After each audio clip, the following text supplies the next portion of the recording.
আরে সিনিয়র ভাই, আসসালামু আলাইকুম। আমি তো ভাবতেই পারি না যে আপনি এখানে আছেন।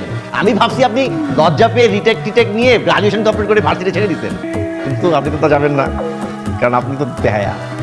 তোমাদের সাথে পরিচয় করে দিই, তোমাদের সবার সিনিয়র, তোমাদের কি মনে হয় আমারও সিনিয়র হবে, আর আমি তো 6 বছর ধরে দেখতেছি তাকে। হ্যাঁ, আমার আগে কে কে দেখতে জানি না। তো তোমাদের সিনিয়র হচ্ছে আরমান ভাই।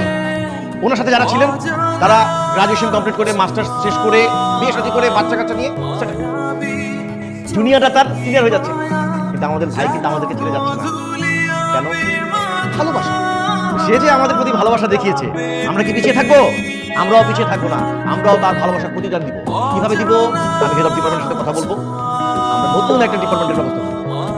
সেই ডিপার্টমেন্টের বিষয়বস্তু কি হবে? যে বিষয়ে আমাদের আরমান সাহেব পারদর্শী। এখন প্রশ্ন যে সে কিসের উপর পারদর্শী, সেটা হচ্ছে গ্যাঞ্জাম, মারামারি, বদমাশি। এইটার এই সাবজেক্টে যদি আমরা মানে একটা আয়োজন করতে পারি, তাহলে আমি নির্ঘাতে যে